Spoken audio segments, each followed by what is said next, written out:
We're talking to each other. Oh, okay. But yeah, Tiffany, I think just go to the next slide that was after the first. We have 2 slides for this break, if I'm not mistaken. I see. Yes. Okay, so we're going to move into our sponsor presentation for this evening.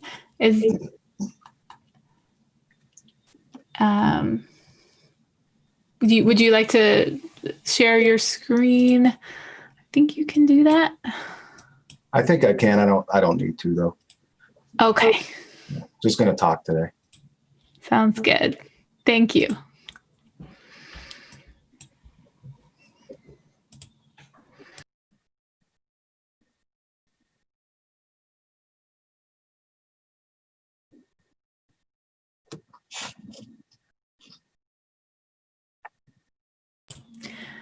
Okay, so our sponsor presentation today is from AstroTech.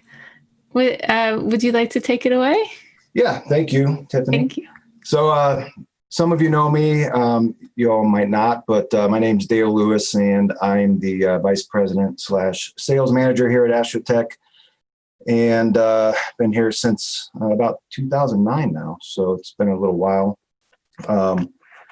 Basically just going to brief everybody on kind of what we've been up to during the pandemic and where our business is headed over the next couple of years. And if I seem a little sluggish today, and I just had a little surgery, so coming down from the pain meds, still just a carpal tunnel surgery, which is why I gave up the screen sharing for the night, and we'll just talk through everything. So basically, kind of going back to the beginning of the pandemic, we were shut down for a short time between the end of March and beginning of April, but we've been fully operational for a majority of the time under our state mandate and guidelines. And we've been doing installations since probably June. We just finished Kennedy Middle School in Natick, Massachusetts.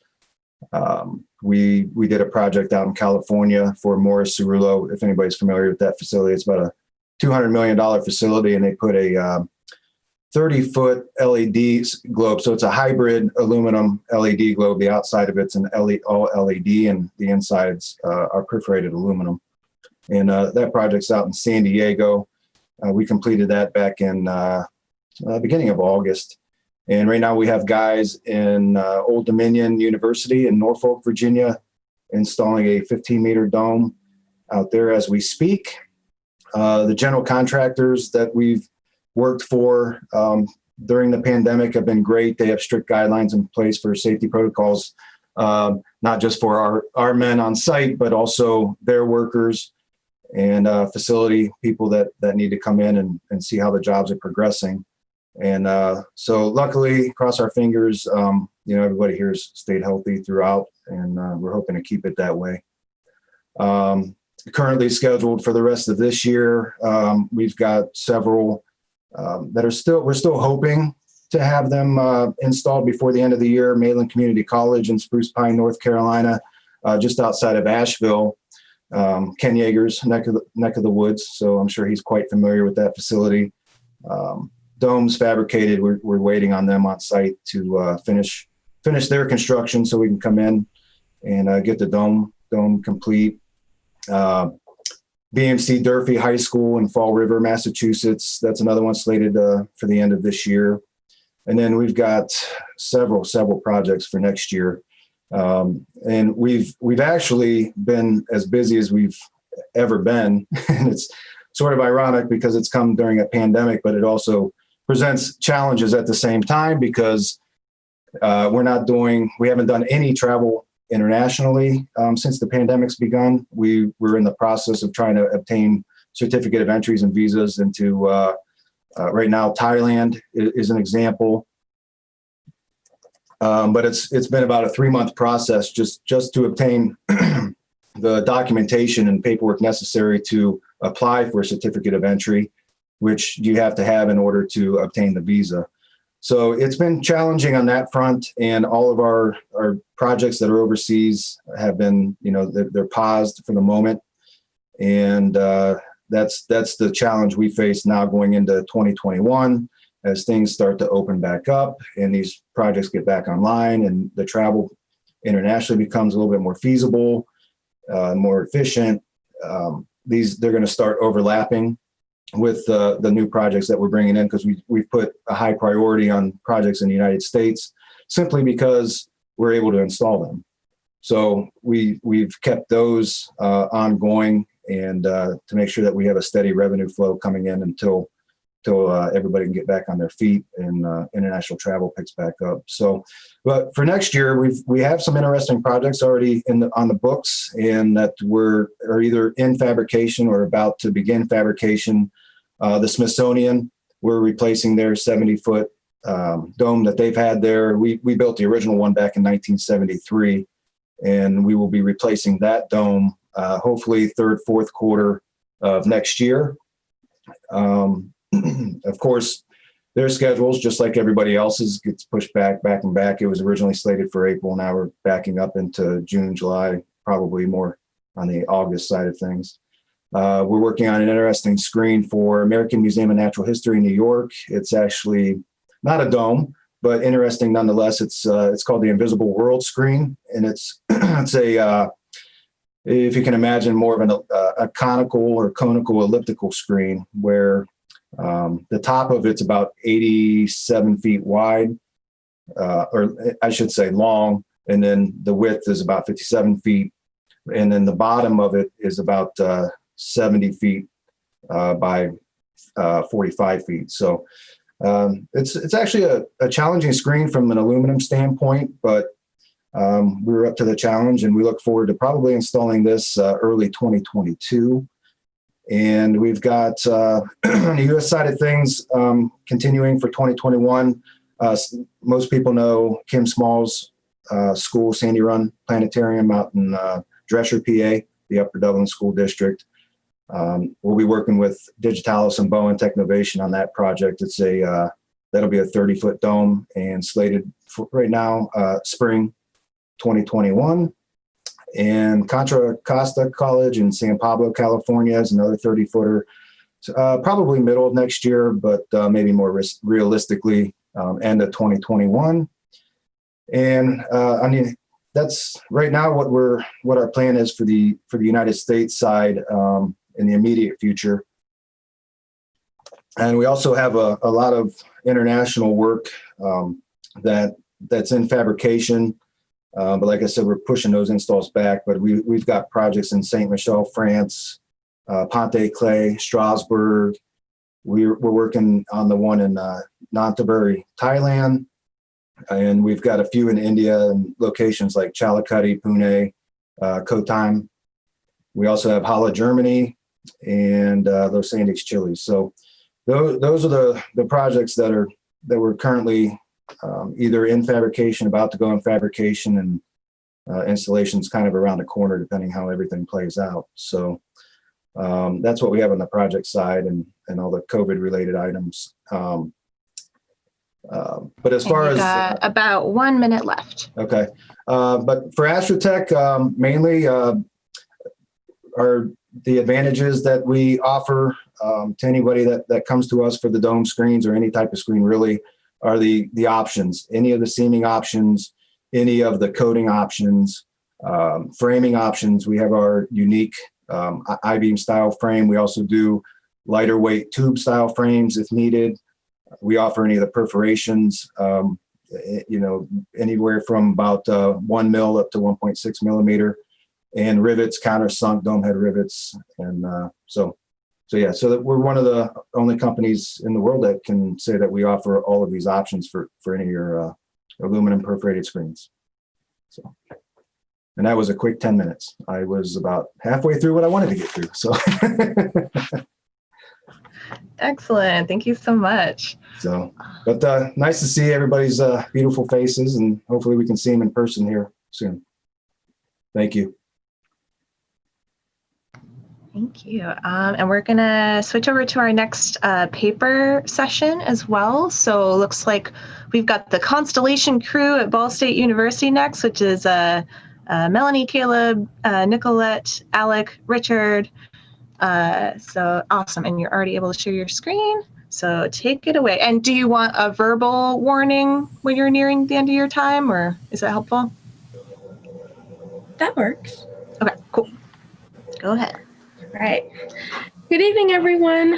Thank you all so much for being here. We really appreciate it. My name is Nicolette, and I'm presenting with my friends today, Melanie, Caleb, Alec, and Ricky. We are going to present about the Constellation Crew. The main point of our crew is to, you guessed it, talk about constellations and educate the public about those constellations. The crew picks one every week to talk about on Fridays at 6:30 on Facebook Live. We try to talk about different aspects of the constellation, such as its mythology to origin, some of the other objects that are in the constellation aside from stars, and we even talk about how to find it in the night skies so that the audience can have some interaction as well. Of course, in order to have a successful presentation, we do need those views and the viewers to watch on Facebook Live. We mainly advertise through Facebook, since that's where we present mostly, and other social media and messaging platforms. However, Dana and I created this poster to make sure that we're advertising to everyone as much as possible. So this poster has our Constellation Crew title, the days that we present, the time, a little bit about ourselves, and it also has a QR code. So for those who want easy access to our presentations, can just scan that code and go directly to our Facebook page and have easy access to our presentations.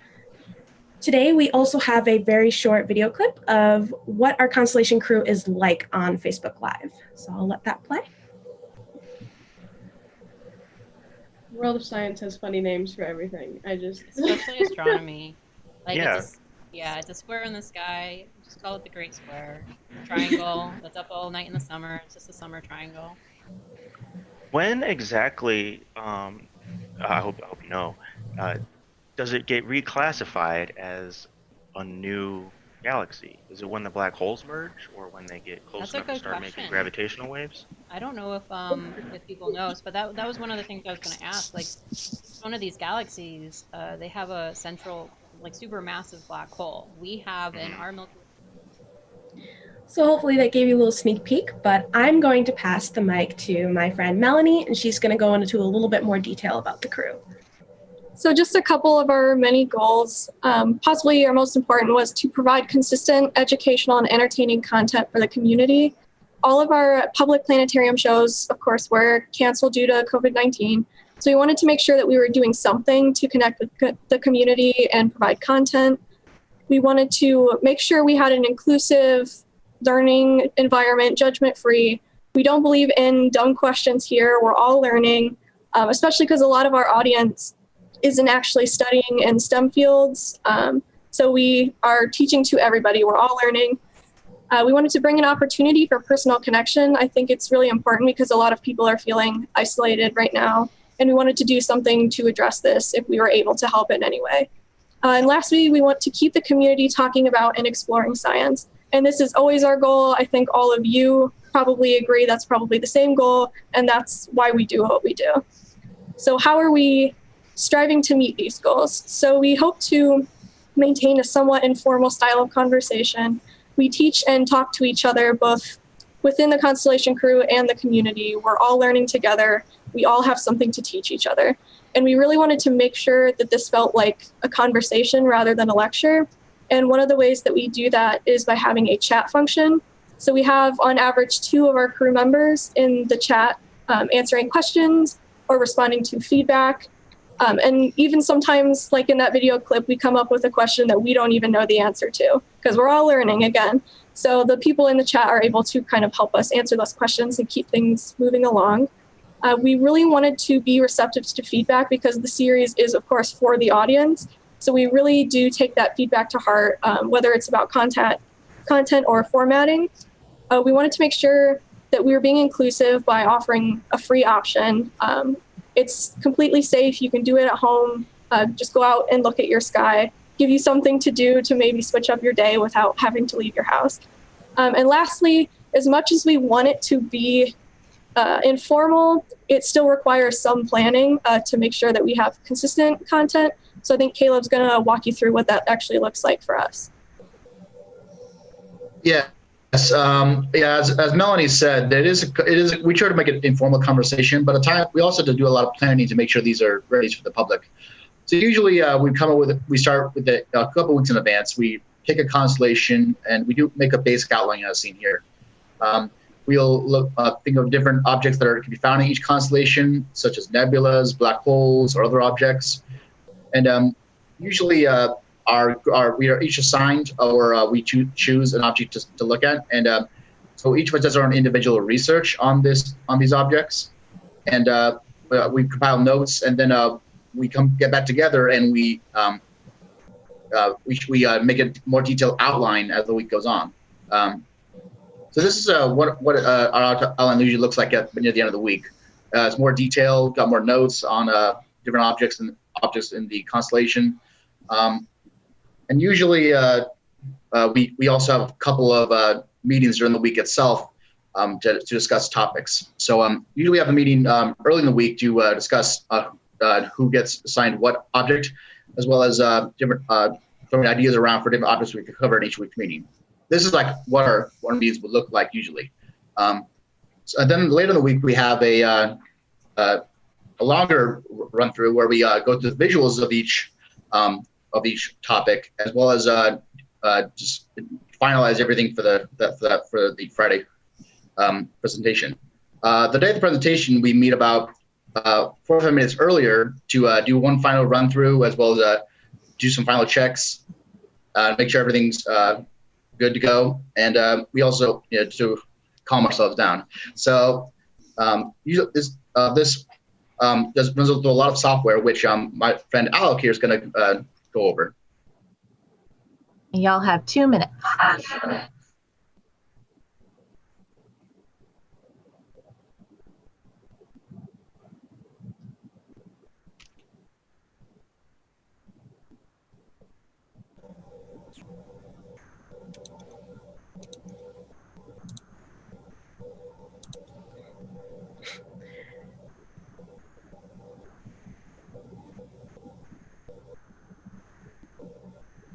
Is he muted?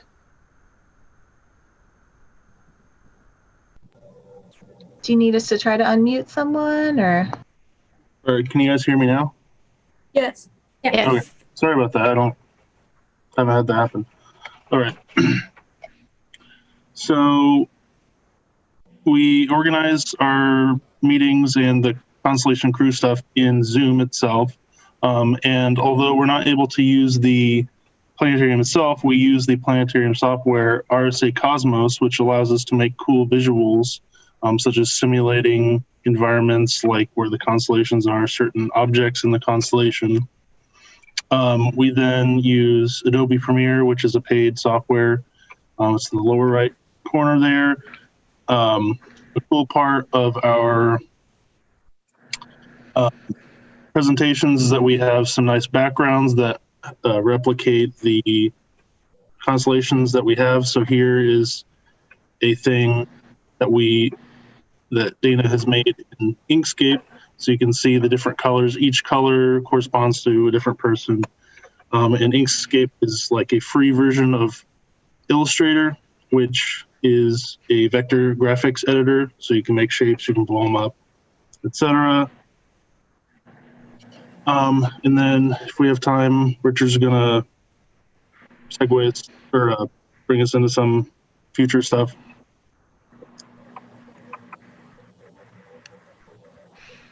All right, I know we're running short on time, so I'll keep this short and sweet. So the main goal that we're trying to do for the future is to add Twitch and YouTube onto our broadcasting. We're currently only doing it on Facebook. One of the best ways to do this that I've found so far is to use the website Restream, which will allow you to do YouTube and Facebook for free, but you have to have a personal Facebook page and a YouTube page. A group page won't work.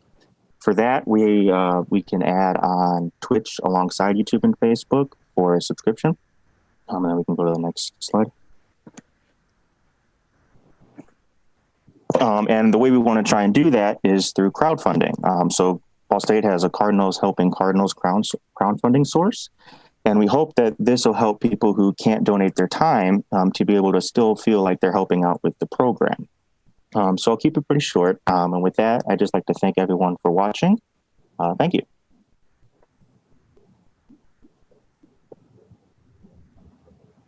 Awesome. Thank you all so much. And we have a couple of minutes for questions if anybody wants to add any in the chat while I set up my presentation.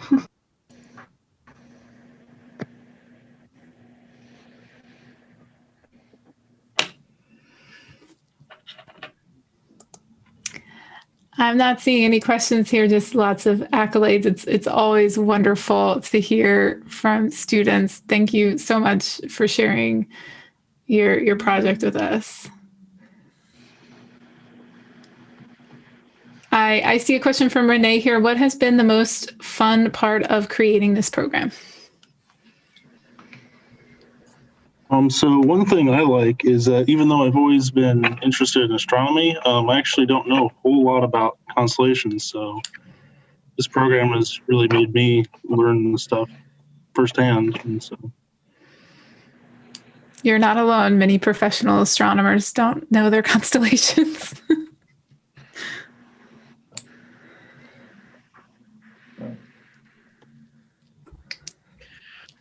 For me, the most fun part of this, being part of this group, is together with other fellow students who have a lot of the same aspirations as I do, and talking about our interests in astronomy, and what our favorite things to discuss are.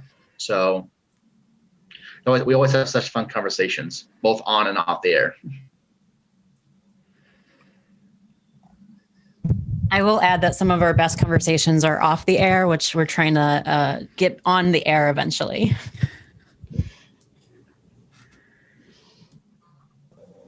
I noticed a question pop up in the chat. I personally have noticed that our banter and conversations has gotten better over episodes.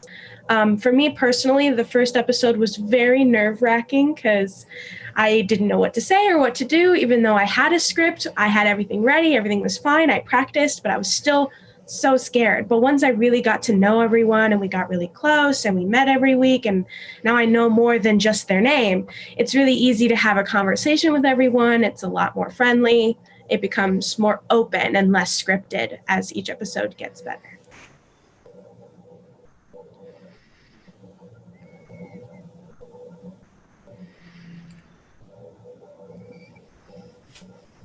I think our banter has definitely gotten better as we've gotten to know each other better, like Nicolette said, and we can kind of give each other a hard time. And I think Dana does a really good job of making us feel comfortable before we start. So we all feel prepared, but not over-prepared. Agreed.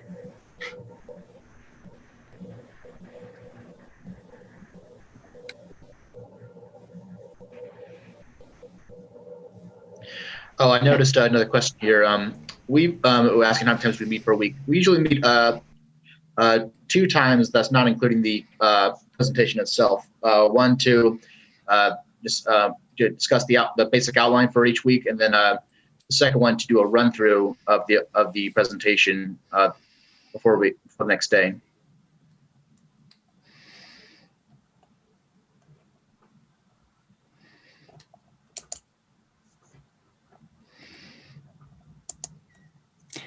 All right, these are wonderful questions. If you guys have more questions, please include them in the chat. And if our presenters could answer them through the chat, that would be wonderful to keep that dialogue going. But right now we're going to transition to our next paper. I'm going to introduce my co-host, Mary Holt. As she's discussing creating COVID concurrent cosmic conversations. I love the alliteration. Thank you. I can't take all the credit. I did crowdsource that a little bit. So it was an evolving process that took roughly 10 minutes to come up with that title. Here, let me share my screen. So hello, everybody. My name is Mary Holtz. I am at the California Academy of Sciences out in San Francisco, so part of our Beyond the Lakes group of folks here in GLPA. And I'm just going to kind of quickly go over one of the programs that we've been doing at the Morrison Planetarium since the planetarium has been closed, which is called Cosmic Conversations. So to start out, with just kind of the background and premise for this and a timeline of how long it took. So the Morrison Planetarium closed back on March 12th, and our first Cosmic Conversation started in May. And almost immediately after we had to shut down, we started to just try to brainstorm different ways that we could continue to bring astronomy and planetarium content to our audiences. And the Academy as a whole was doing several different things. So we're a big science museum. So they were doing things like Breakfast Club, which was a presentation in the mornings, but it was pretty much just our researchers who are largely biology and stuff like that. And also our nightlife team started to do some online programming, but that included a variety of different sciences and art and music and whatnot. So we wanted to make sure we were getting our little shtick out there as well, making sure that we had some astronomy and space that was getting out to our audience. So we started doing regular programs 3 days a week. So Tuesdays would be for little kids. Wednesdays we've got kind of a solar system tour. Thursdays we do a night sky tour. But we really wanted to also get an audience that would reach our Dean Lecture audience. So this was a monthly lecture that often had a lot of members that would come to it, usually a lot of people that had some science background, and they were usually astronomers as well and researchers that would come. But it also had to be accessible to anyone that might show up in the planetarium. So that's kind of the realm that we were thinking for these Cosmic Conversations, was something that can reach lots of different people, but get into a little more specifics and maybe some researchy type of stuff as well. So one of the big questions then was who to reach out to. And this was a really successful part of the program, was having some prior relationships and partnerships with either local institutions or institutions that we've just worked with historically. So we had a lot of folks that presented from both SETI, which is nearby, one of their places is nearby here. We've worked with them on planetarium shows before and various other things, but also open space. So we're on the NASA grant for open space and collaborate with them quite a bit and use their software a lot in our planetarium programs already. So they were able to connect us to a lot of folks. And we also, as we started to do these, it was a great opportunity to cross promote too. So anytime we would be streaming out to our Facebook, we could also stream out to their Facebook and their YouTube as well at the same time. So everybody gets some exposure during that. And something we wanted to make sure is that knowing people beforehand helps as well, because it's like we weren't going to pay people for this because we didn't have money to. So if they already knew us, they'd be more likely to agree to do this for free. And then we also had to decide what to use. And something that we did end up using for all of our different weekly programs that we did is StreamYard. So we started out looking at OBS, which I know a lot of you are familiar with OBS as well, but we found it to be more complicated and less intuitive than seemed tackleable compared to StreamYard. Once we learned about StreamYard, we were introduced to StreamYard through our nightlife team, and they had been using it for their weekly programs, and it just had a lot more user-friendly aspects and ways to change the view really easily and share comments on screen and invite the invited presenter with just a URL. So it had a lot of cool features that we found super helpful. And I was originally going to just show you some of StreamYard, but I think that's going to be a little too complicated. So if anybody has more questions about StreamYard, let me know and I can address those later. So I'm not going to show you this at the moment, but ask me about that if you're curious about StreamYard. But the last couple of things I wanted to cover about why these have been pretty successful is that we very early on set some ground rules for how these presentations were going to go.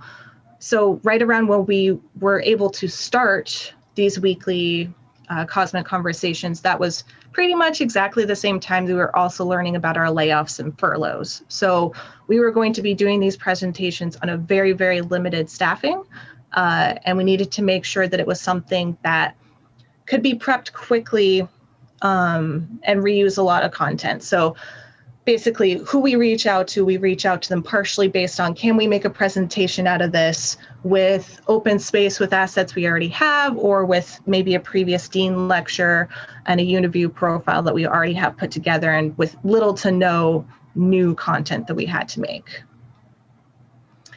And just some successes and challenges, big ones that we had at the end. Well, not the end, we're still doing these, but that you may notice that if you look at these, it's kind of two sides of the same coin for most of these. So we've been successful and have done 21 of these as of last week, every single week.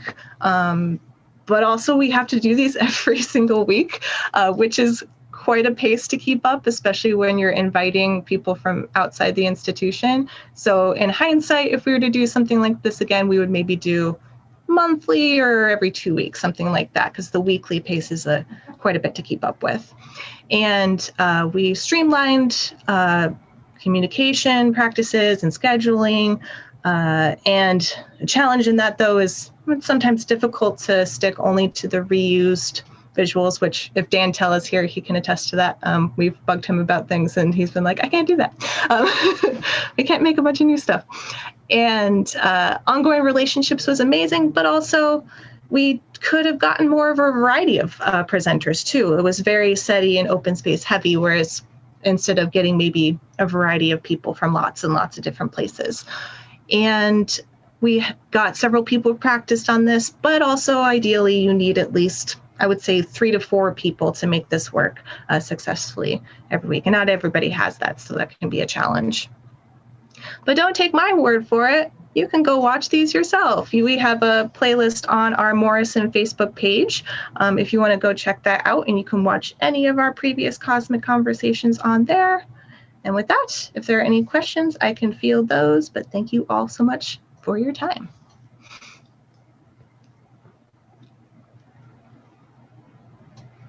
And I apologize for talking very quickly. And I realized I didn't have the subtitles on. Dang it. Sorry, everyone.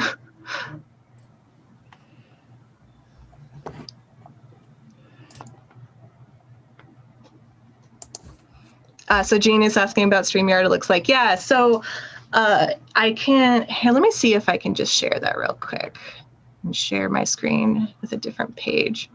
So it's just a website, basically. So it's not even a separate software that you have to install. Let me do this and then share again.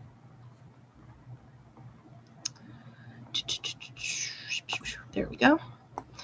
So you just go to, can you all see that? Yeah, okay.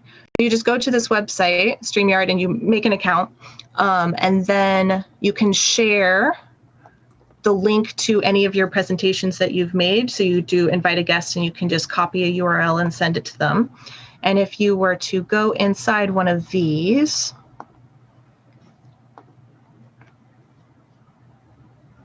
it advises you to look amazing, of course.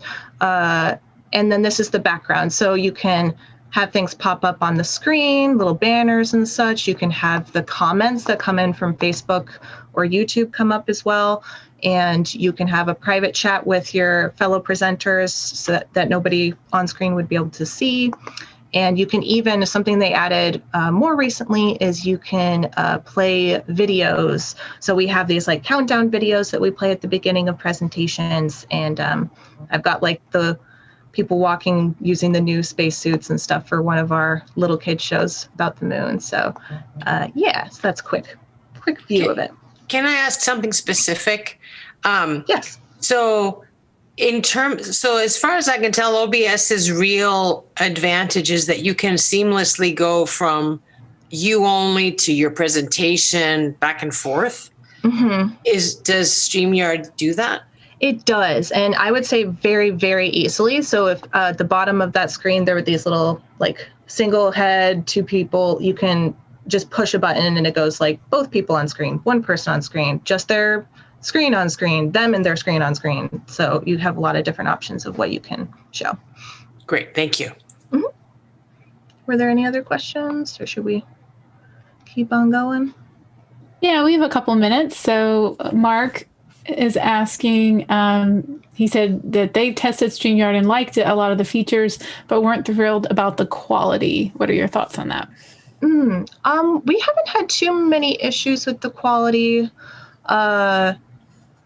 We always stream out to at the most 2 or 3 locations, and mostly Facebook, but often we're doing Facebook and YouTube.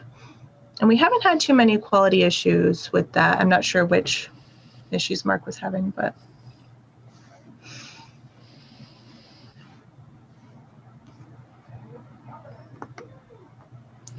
Yeah, Renee is commenting that the big astronomy streams that you guys have been hosting have been wonderful, and they're really great quality. I don't know if you're using StreamYard or what combination of softwares you're using for that. Yeah, for those, we're not using StreamYard for that. Those we're using OBS, because one of the downsides of StreamYard is that it doesn't do 360. So these are all flat screen, rectangular presentations.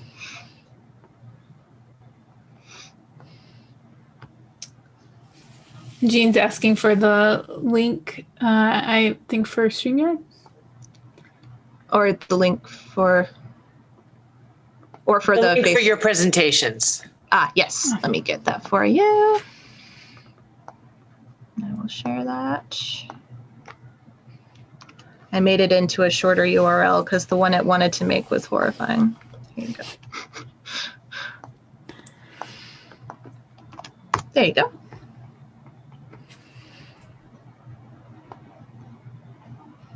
And yeah, I saw what Dan said. The comment thing is a big help.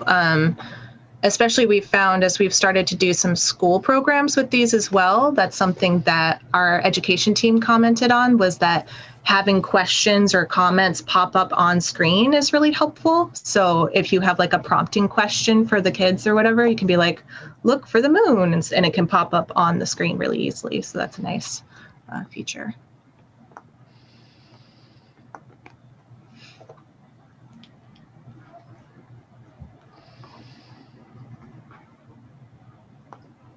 Keep closing the chat on accident. All right. Well, those are some great questions. Thank you, Mary, for your wonderful presentation. I kind of want to check out StreamYard now, even though I feel like I've learned a dozen new softwares since the pandemic. But it seems great. That pop-up comment interface sounds great. We're transitioning now into our next sponsor presentation. Thank you again to AstroTech earlier for your presentation and for your support of GLPA. Our other sponsors today are Godo and Pseudocom Planetarium. So we'll start with our Godo presentation. Who's leading that? I am. Okay. Would you like to practice your sharing your screen or anything? We have about a minute. Yeah, here, let me just make sure. Can you see that? Are you seeing my PowerPoint? Yes. Okay. All right. Well, that works then. That's good. Okay. All right. We have just about 30 seconds. So if anyone has questions for Mary too, you can always ask those in the chat or privately. But Mark, go ahead, take it away. Thank you. Okay. Thank you very much, Tiffany, for hosting. I am Mark Webb. I think I know most of you. Maybe not everybody, but I am the U.S. liaison for Goto Incorporated, a optical planetarium projector manufacturer based in Tokyo. And we've got a new product and a really spectacular product that's been around for a couple of years, and another one that's been around for a couple of years beyond that. But today I would like to take a moment of my time to talk about hybrid planetariums in general. In today's world, you really can't get by without a full dome planetarium system, but you can't achieve the realistic simulations of the night skies without a optical system. Now, in the last few years, and I know in my previous job at Adler, I had this heartbreak several times. I wanted an optical system into the planetarium, but was unable to do so because of the cost. And Godot has done everything they can to sort of make that situation. We've done some tinkering with how the planetarium projectors are manufactured. We've streamlined the designs in order to make hybrid planetariums possible for the greatest number of people, and to do that with the highest quality systems. So I'm gonna go ahead and share my screen and get the presentation going here. So to that end, we have entered into a collaborative arrangement with Evans and Sutherland to create a new series of hybrid systems that feature both Digistar and Godot optical planetarium projectors. And these are spread out over a large range of prices, and there's a lot of customization that can be done to make sure that you're able to get the best planetarium that you possibly can in your dome. Here's an example setup of a Godot Digistar hybrid system, and these two things work together completely synchronously. You can program the projector, the optical projector, through Digistar. You can control Digistar through a script assigned to a button on your console. And that is really where hybrid planetariums should be. It's nice to just have an optical projector and a full dome system, but if they aren't constantly talking to each other in complete synchronization, you're not going to get the most out of your system. Imagine if every time you had the stars up on the screen as you see them from Earth, that you had beautiful optical stars, pinpoints of light with full dynamic range. That is now possible with our new hybrid setups. This is our new projector stereos designed for small homes, 40 feet and under. And then this is our flagship projector, which is the Orpheus, that goes for domes 40 to 70 feet.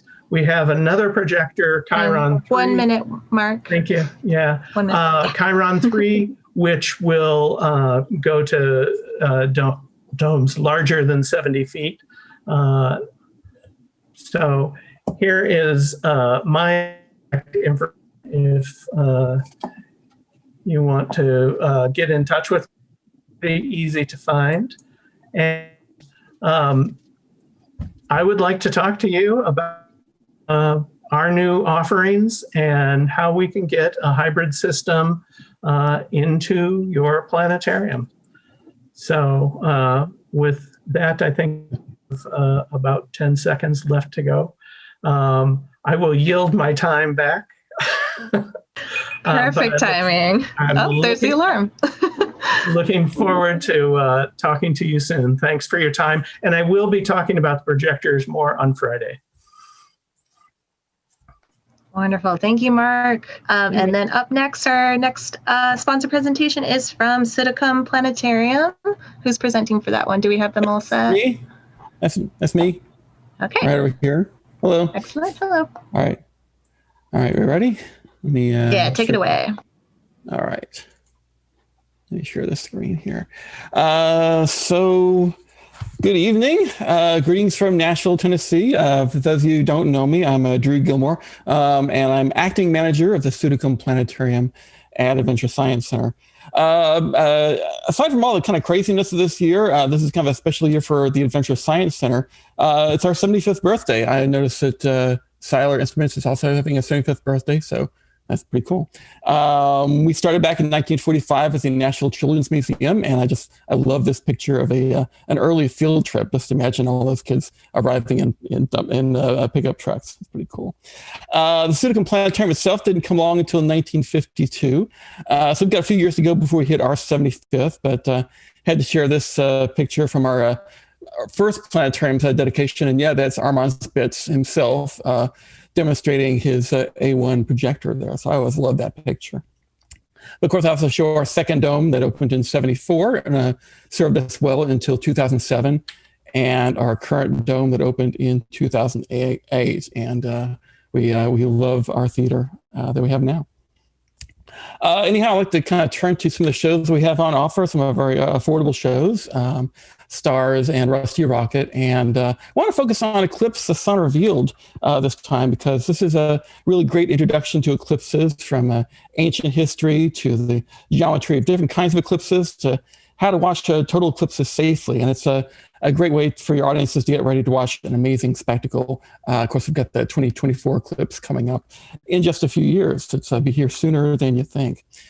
There are two versions of the show, one that specifically references that 2024 eclipse and one that's good for any time after 2024. And, if you lease the show, you get both versions. And, if you really wanted to, we could also throw in the 2017 version, but you probably don't need that one, I suppose.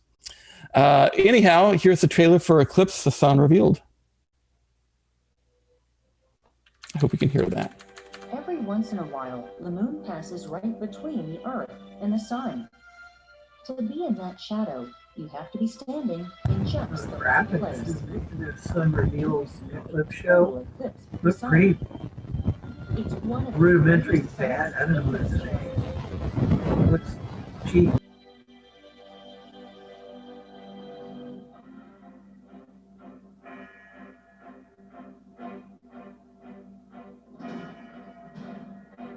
Eclipses of the sun and moon had terrified people around the world for thousands of years.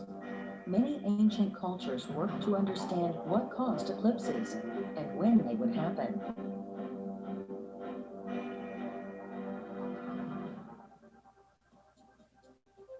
On April 8, 2024, a total eclipse of the sun returns to the United States. It's an experience you'll remember for the rest of your life. April 8th, 2024. Where will you be?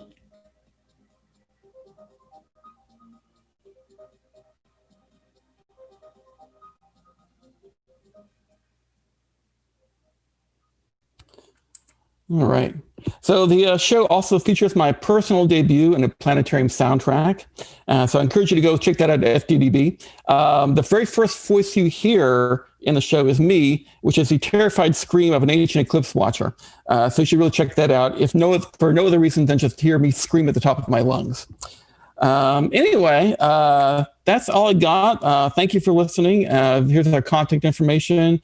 I'm going to be here on Zoom with the rest of you tonight. So if you have any questions, want to say hi and catch up, please let me know.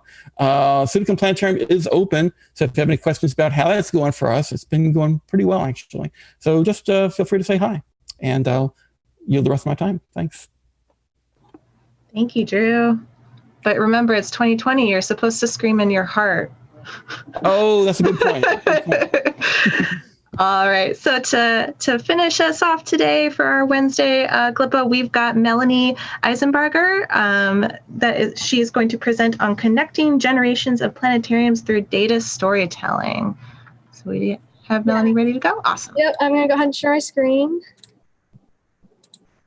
Can everybody see that okay?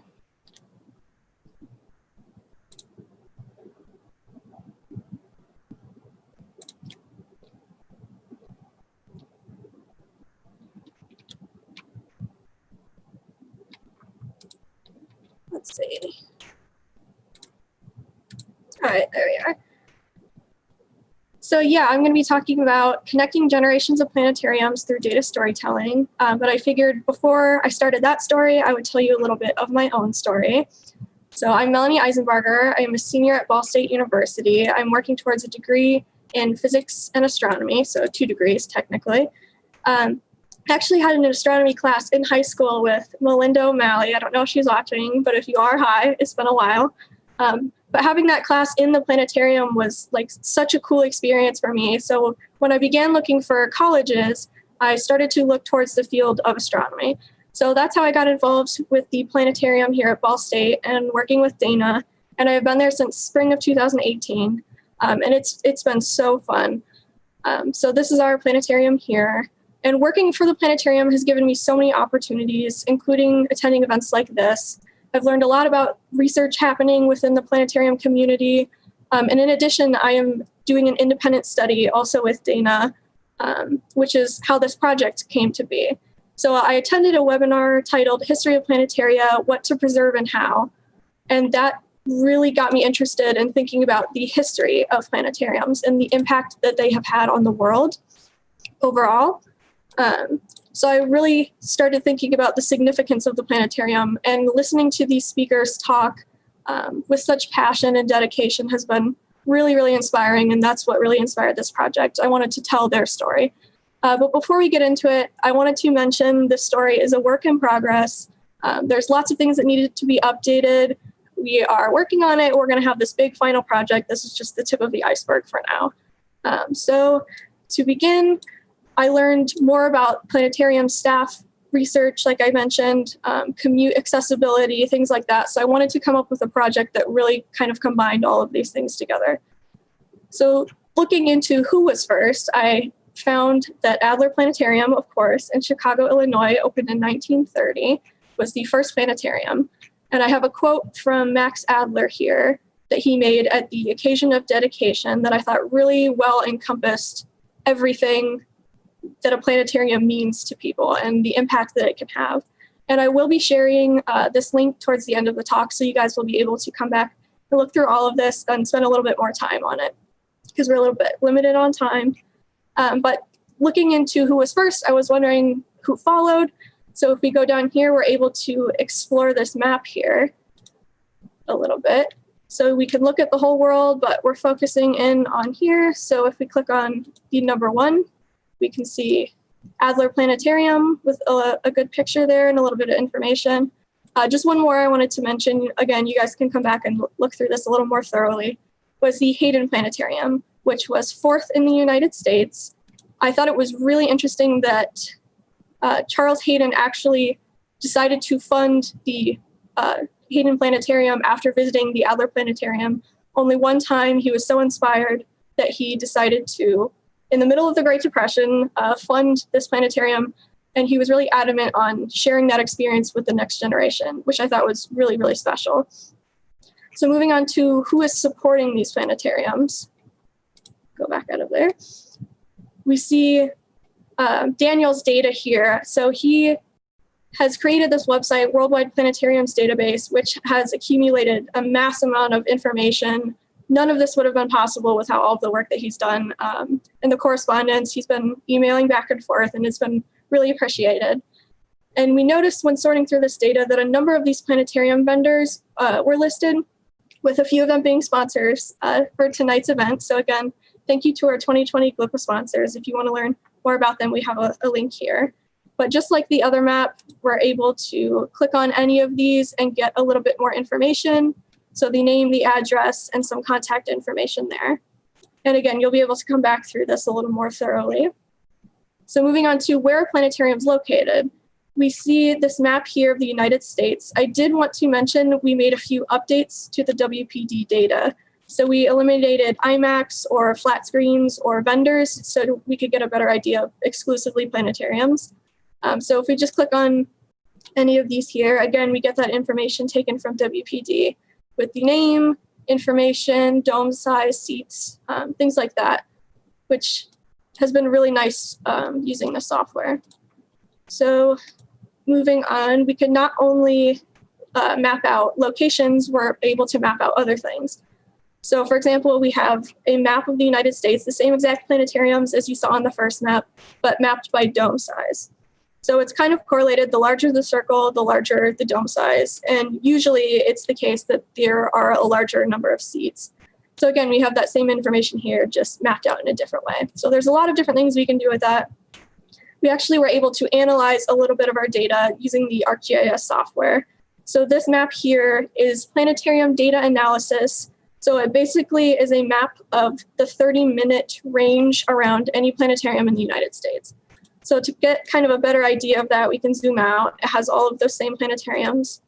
But if we click on one here, we have all the information we had before, but we're actually able to do a little bit of analysis using this software. So we get things like total population, households, internet access, poverty levels. In addition, we have information about diversity. So this diversity index is really just if we were to randomly choose 2 people in the area, what is the probability of there being some diversity there? So there's so much more we could get into with this, and I'm sure we will with our final project. But that's just a little sneak peek of what we have. And that data is taken from census information from the American Census. So moving on, we know, as much as we've talked about all the United States planetariums, we know there are so many more. And as it turns out, there are actually thousands worldwide. So if we look here, we're able to see our international map. And again, I wanted to mention we did update a few of the United States ones, but all of the international data points are original to WPD data. So again, thank you, Daniel, so much for all of your work there. That saved us a lot of time. And so now that we've learned a little bit about the history, I'm going to go ahead and share the link with you all, so you're able to investigate that a little bit more. Right there. And moving on, we can start to appreciate and really celebrate all of the history of planetariums. This is all of your hard work paying off. It's time to celebrate. And I appreciate all of the work that all of you are doing. It's really inspiring to be a part of this community. Everybody's been extremely welcoming. So moving on, we hope that you join in the celebration. 2023 is the centennial of the planetarium. And if you'd like to get involved or learn more, you can click this button here from the link that I just sent in the chat. And once more, just a big thank you to Daniel, as well as other planetarium staff that I had email correspondence with. Again, everybody's just been extremely helpful working with this project. If you want to check out WPD, I have the link here. And again, this is a work in progress. If you see anything that needs updating, I encourage you to contact me. Or if you just have any general feedback, I would really appreciate it. Thank you. Awesome. That's really cool. We definitely have a couple of minutes if anybody has questions. You can keep it on chat for a sec here.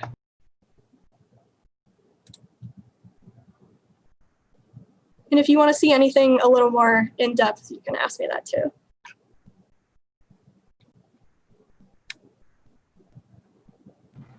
Lots of thank yous and ahs.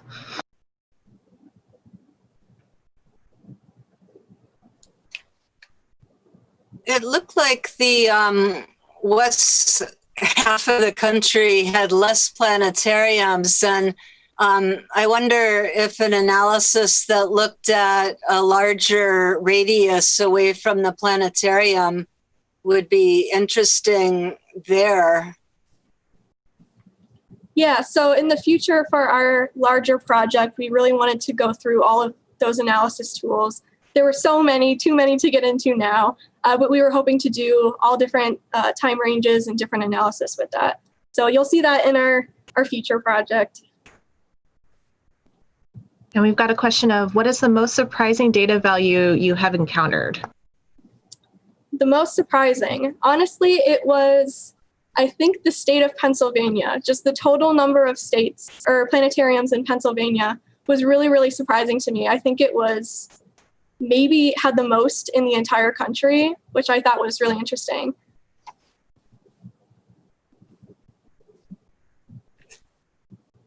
Yes, I didn't know that. I know, it was not what I was expecting.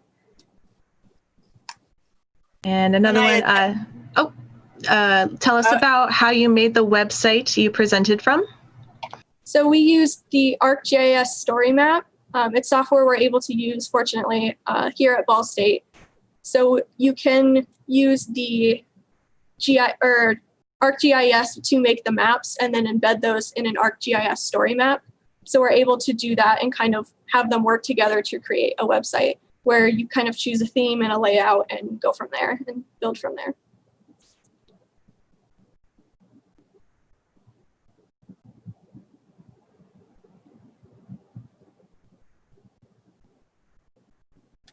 All right, looks like people are just talking about Pennsylvania now. I'm not seeing any additional questions.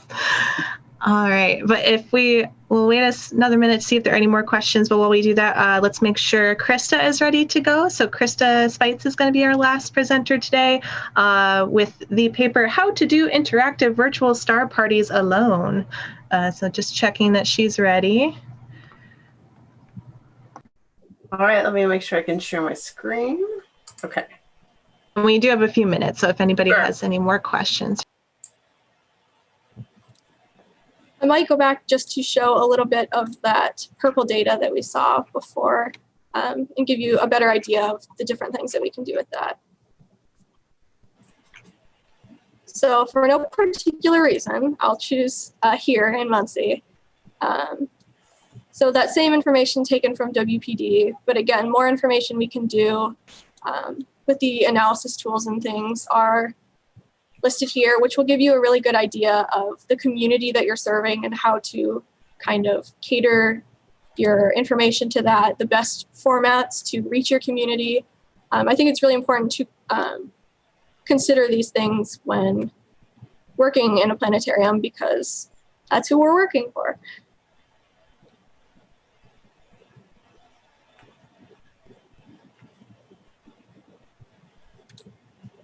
That's a good point, Michael. This could be very helpful for grant writing.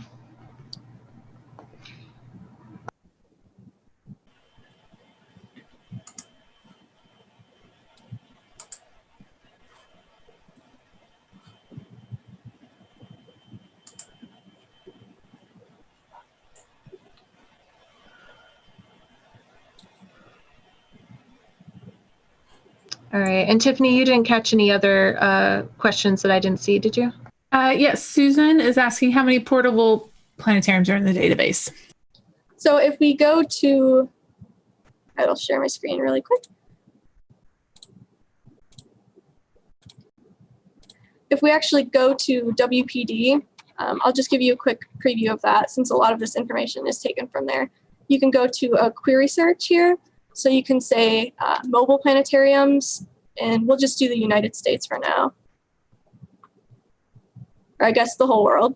But we can see they're listed in a different color. The permanent planetariums are in purple. So the mobile planetariums are in green, but they are also listed in here. And we wanted to make sure to include them as well.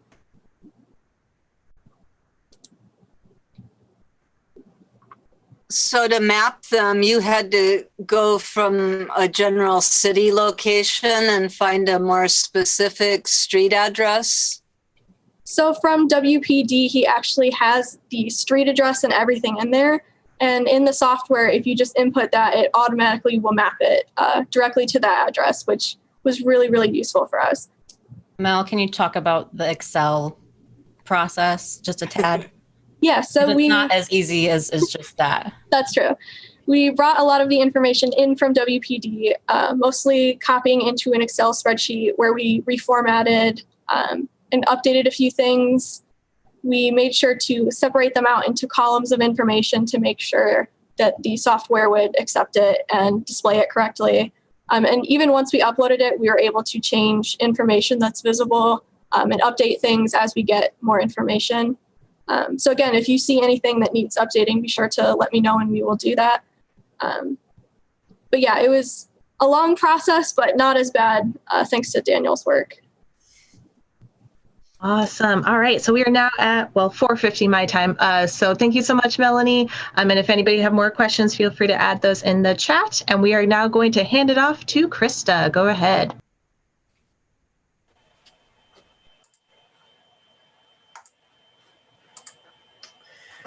All right. Hi, everyone. My name is Krista Spites, and I run a planetarium at Northern Kentucky University, Hale Planetarium. And we're pretty small. It's me, and then I have somebody who schedules school groups. to visit campus, and they also visit the planetarium. And then I have a few student workers pre-COVID. So in this time of COVID, where we've had to go virtually, I learned a lot about how we really want to be promote interaction on in our shows. So I want to talk about how I do interactive virtual star parties by myself, or making online outreach work at a small institution.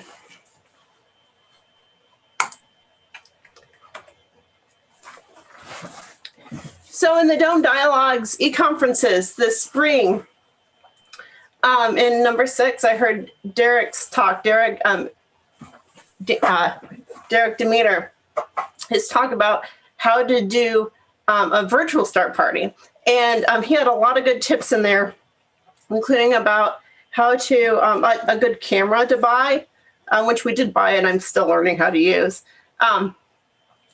And through his talk and through other talks about how to do virtual shows, I learned you need a bunch of people, basically was what it boiled down to. You need one person to run the telescope, you need one person to monitor the chat, and one person to present the information. And maybe some of you are talented enough, you can present and monitor the chat at the same time, but I can't. For the International Observe the Moon Night, I was able to find enough volunteers that I actually was able to do a live Zoom call. I have an expert on the moon. She got her master's studying lunar geology, Heather Chamberlain from Alaska. And then I was in the observatory with a student volunteer, May. May was monitoring the chat. And then I had another student volunteer who was helping with the chat and also answering questions and interacting with Heather to promote the audience to also jump in and ask questions and comment on things. And as you can see, I just put my phone on the Zoom call, hooked it up to the telescope with a cell phone adapter, and then shared the screen and turned on the camera. And it was fun to do. It worked all right. But I can't get volunteers every month to do star parties. So I figured out a way to do them by myself. So first I go to our observatory, which is actually my virtual background, and get pictures of whatever objects I want. And then I make a video with it. The first time I use Zoom and Stellarium, and I made little short clips of, so I'm talking about the summer triangle. So I'd show the summer triangle, talk about it, and then I would show the picture of the ring nebula that I got, and so forth like that. And I put it together using video editor that comes with Windows. The interaction part comes through Facebook. So I premiered my video on Facebook, and I was there to monitor the chat while it was being premiered. So for our first one, in our promotions, I said, stop by and say hi. We're doing this, stop in and say hi. And 13 people did. And so that was a fun event. We had a bunch of views. I saw a maximum of 40 people was the max attendance live during that show, which is pretty good for us. Then we did another one, and in this I used OBS. I figured out a way to, so I have the picture that I took in the upper right corner with stellarium in the background, and then I put my image in the bottom right. Here are some of my pictures. I'm still learning how to get good pictures. These were all taken with my cell phone because I don't know how to use the CCD yet. This was my first time seeing the great red spot, so I thought it was really cool. I'll just show you a few of these images. There's Saturn. I got the Ring Nebula in there. It's really small. But I thought that it gave a good view of, okay, what does it look like if you'll look through the telescope, what will you see? And then Alberio, you can really see the good colors here, the blue and the gold. So I enjoyed that one too. And we saw M103. So in OBS, this is how I set it up. I had my image down here in the bottom right corner. I had our, above that, in the top right corner, the astronomy pictures that I took, and then stellarium in the back. And for the sound, I found a free sound. I actually just played it on my computer and then let OBS pick it up from there. It sounded better that way. Now, how I got the little circular cutout, the rounded cutout, is you right-click on the camera, go to Filters, and then you can add an image mask or blend. I made an image that had that shape, and I uploaded it, and that's how I got the cutout. So for my second show, I streamed it. I premiered it both on YouTube and Facebook, and we haven't done a whole lot on YouTube yet. So that's why we don't have a lot of views. And I didn't promote it as much as the first show. And in my promotion, I didn't tell people to stop in and say hi. Oh, and in the first show, they didn't just say hi. They also asked some questions and posted some questions on the pictures that we posted as well. So it wasn't just saying hi.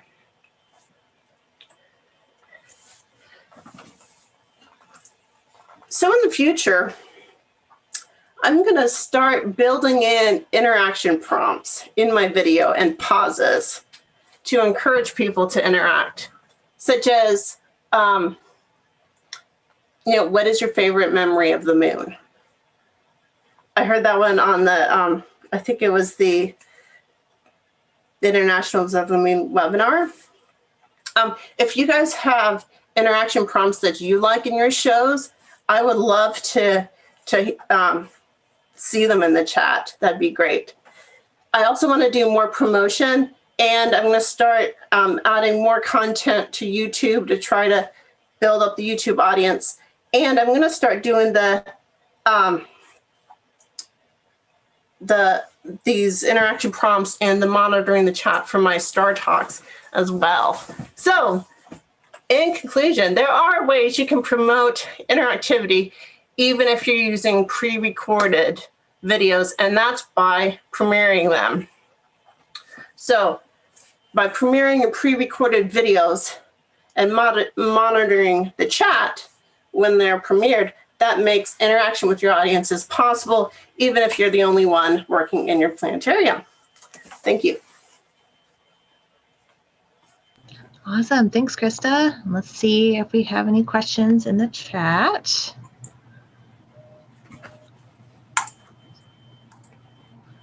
see. Oh, if you want to see my, if you want to watch my star parties, here are the links. Oh, I guess I should put them to everybody.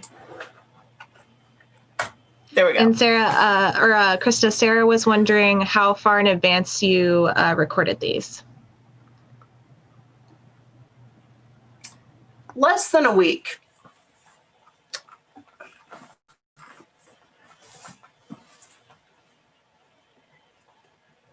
So about a week generally. So they can see this. Yeah, and I tried to pick things that were visible when the show would be premiering. Nice. And how long did it take from start to finish?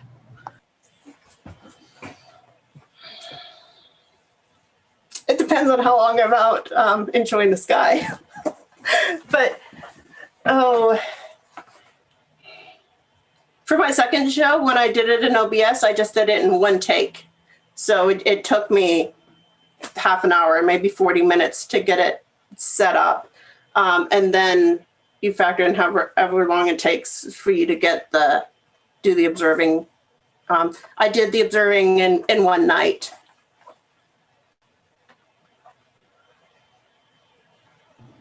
Awesome. All right. Well, if there are any more questions, feel free to pop those in the chat. But I did want to make sure to end this by thanking our sponsors once again. So let me share our screen here.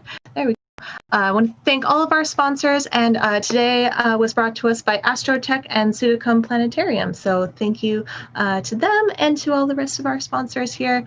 And I hope you all enjoyed our Wednesday at GLPA. And thank you all for joining today.